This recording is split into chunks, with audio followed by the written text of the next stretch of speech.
Rodrygo was there, like we've seen on a number of occasions, whether it's the Champions League last year, he steps up and scores goals in the big occasions, and he's done exactly that today. No lies detected. Rodrygo has been Real Madrid's go-to man in big games for a number of years now. Big goals and big performances, but yet it doesn't feel like he gets the respect he deserves. And what's more, with the arrival of this guy into the mix, it altered things a bit.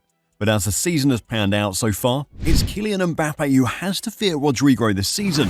Is Rodrygo underrated? Very much yes.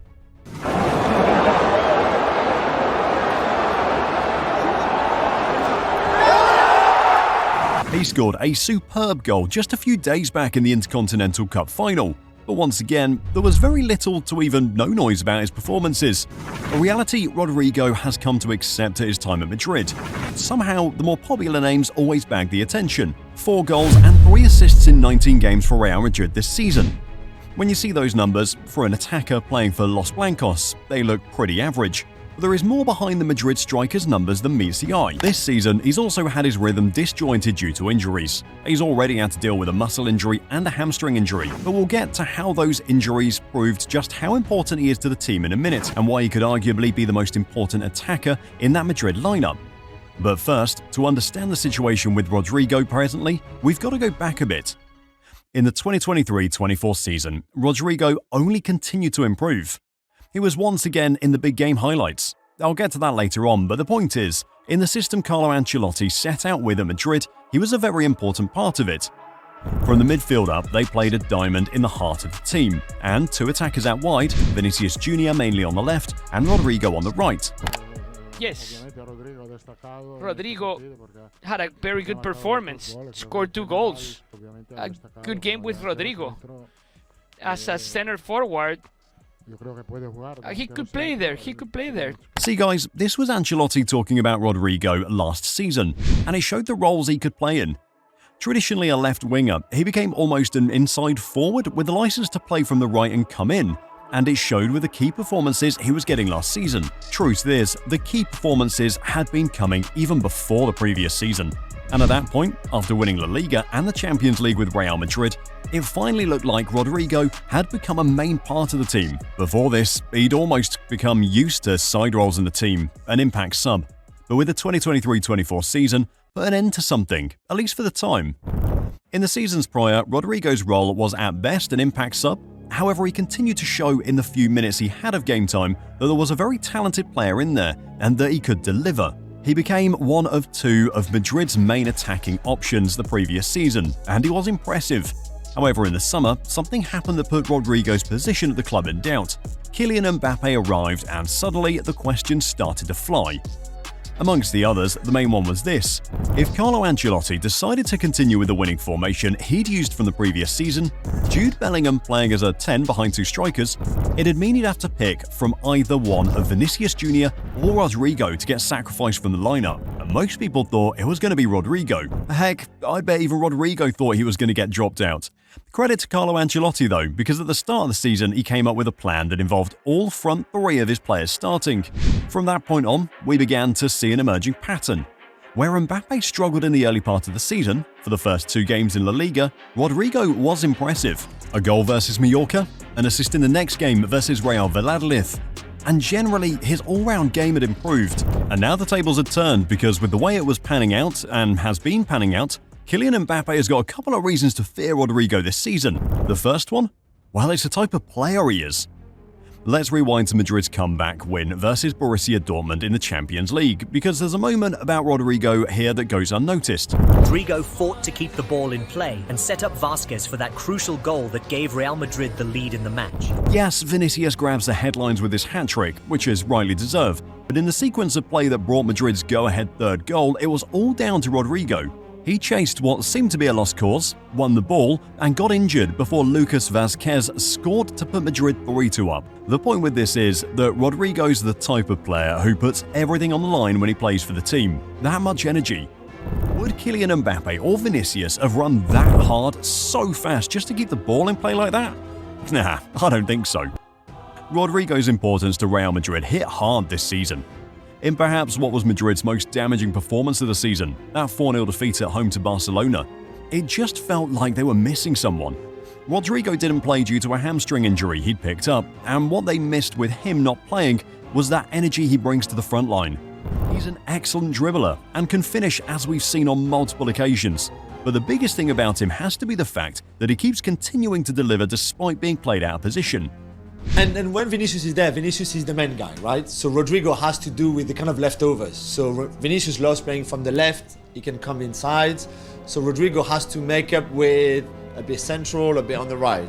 Vinicius wasn't there, so Rodrygo said, hey, what about I can try to play there? And he was outstanding on the left. If you listen to what Julian Loren said earlier, it's that Rodrygo's almost had to make do with the leftovers. If they were leftovers in seasons before, they became crumbs in the summer, and that's because of Mbappe's arrival. He's a left winger who rarely gets to play in his favoured position because of the players on the team. Mbappe's arrival means he's almost had to make that right wing slot his own, and he's more than done that for Madrid several times. He's a complete player. Just looking at some of his numbers again from this season, they are impressive. 38 dribbles attempted this season, 23 completed, which ranks him in both the 93rd and 96th percentiles in the respective categories. Despite the injuries he's had this season, the limited game time that is, Rodrygo has still been impressive going forward for Los Blancos.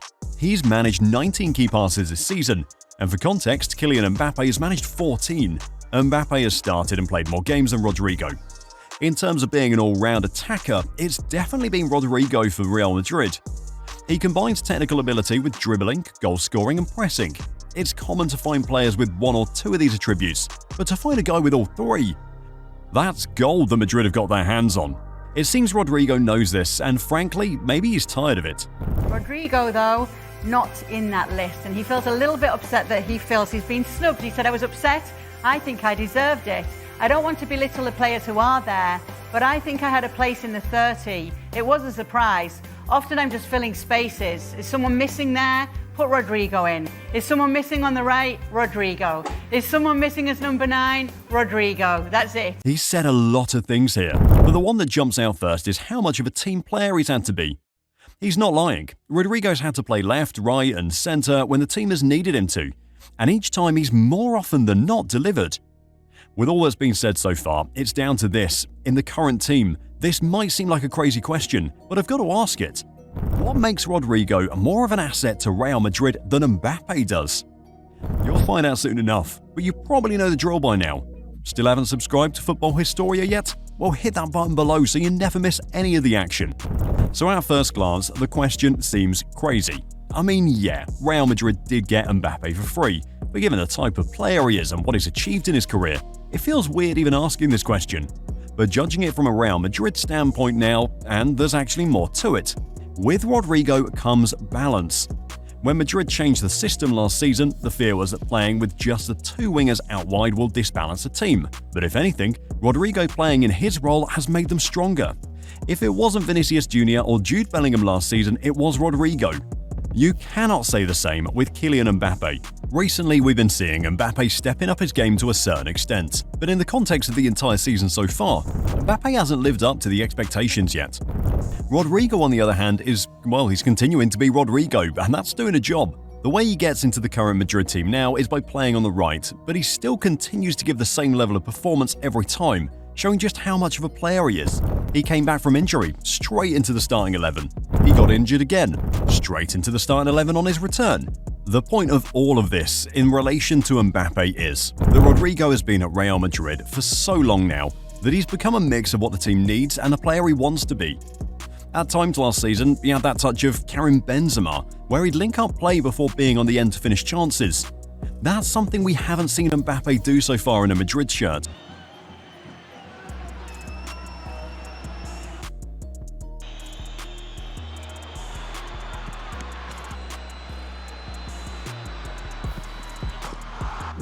This performance against Cadiz lives rent-free in my head, man. Rodrygo was the man of the game, and as you'll see in the clip, not just because of the goals, but the type of goals. The ability to find the top corner, the composure for the second, and the awareness to spot his teammate Bellingham for the third. A complete performance. Rodrygo turns up in big games. You need reminding? It's a day not just Real Madrid, but the football world will never forget. With a 1% chance of qualification, Rodrygo turns up from the bench and scores a brace to send the game into extra time and eventually helps the team win on aggregate. That moment right there, it'll live with him forever. He's got the edge in El Clasico games as well. He has proved time and time again to be a valuable asset to this Madrid team. The 3-0 win versus Pachuca in the Intercontinental Champions Cup a few days back? Rodrygo was on the score sheet with the best goal of the night. In describing Rodrygo at Real Madrid, he's at the moment of a victim of circumstance. He wasn't nominated for the Ballon d'Or list this year, and it quite clearly got to him because he made his feelings known about it. This won't be the first time Rodrygo's come out to clear the air about what he feels. Simply don't like playing as a 9, although in my club I have to do it. With Brazil, I have more freedom to move. Does he have a point, Alan? He even talked about the fact that he doesn't like playing as a 9 for Real Madrid, as he prefers playing on the wing. But in the end, we see a player who plays in there and gets the job done. As Real Madrid's number 9 so far, Mbappe clearly hasn't understood that. Credit must go to Carlo Ancelotti for managing Rodrygo, because it seems the Italian is the one who knows how to get the best out of him. When you've got a manager like Don Carlo, who has been in the game and understands his players, it can only be beneficial. It doesn't mean they haven't had issues though. Can never forget that infamous bust-up between Rodrygo and Ancelotti, the one which served to be a growing-up curve for Rodrygo. Incredibly talented, Spanish champion. Dressing down did come, and what it did in turn was help Rodrygo. We haven't seen him complain or display any of that behaviour ever since. Now Rodrygo is a more mature player. Ancelotti has been in the game long enough to understand that he cannot do without these types of players. Rodrygo, the boy from Santos who came in 2019 and year after year learned his trade at the club. He's been in the team for 5 years now and has learned from the very best. The versatility he's got to play anywhere across the front three makes him so much of an asset, not just for Real Madrid, but for the national team as well. Rodrygo is so good, his ability to dribble players is fantastic, very accurate, his touch is fantastic, he knows he can play so many different places. We've seen play on the right, on the left, in the middle, even behind the strikers who... So he's Luis Garcia was talking about this in relation to Neymar's comments, where the Brazilian said he was leaving the national team and that Rodrygo would take over the number 10 jersey. In all that's been said, it's important to remember that with Rodrygo, we're dealing with a player who has got time on his side. At 23, there's still a lot more he can improve on. And now we're here. What's perhaps the biggest reason Mbappe has to fear Rodrygo at Real Madrid? No distractions. The hype with Real Madrid this season had been on the likes of Vinicius Junior and Kylian Mbappe. Throw Jude Bellingham into the mix and it's a three-way affair. These are the guys the spotlight usually falls on most times, and this is to a large extent very good for Rodrygo. It means that away from the spotlight he can shine and become the player he wants to be. There won't be any pressure on him like there is with the three mentioned above. This in turn means his development will be at the pace both himself and the club want it to be. What does the future hold for Rodrygo? Well, he's got a Real Madrid contract that runs until 2028 with a release clause of €1 billion, meaning unless any club with that kind of money desperately wants him, he isn't going anywhere anytime soon. Rodrygo fought hard to get into this Real Madrid team, from his Santos days to getting irregular action and now this. He's the same guy who had that unfortunate moment with Brazil, missing the penalty that eventually knocked the Seleção out of the 2022 World Cup. But all of this is coming up to show just how hard he's had to work for his place in both the Madrid team and the national team. Guys like that, you never underrate them, ever. It might be a long time before we truly get to see Rodrygo play in the same position he wants week in and week out. And the same way we know this is the same way he probably understands this. But he's so far learned not to complain and play the game as it is. The boy is a talent, a very special one, and there's enough reason to believe we still haven't seen the best of him at Madrid. Rodrygo isn't the only Brazilian shining at Madrid though, the latest in Real Madrid's long list of legendary number 7s, and the guy who many believe should have won the Ballon d'Or last year. Why? Well, when it comes to it, just how good is Vinicius Junior really? Click the next video to find out.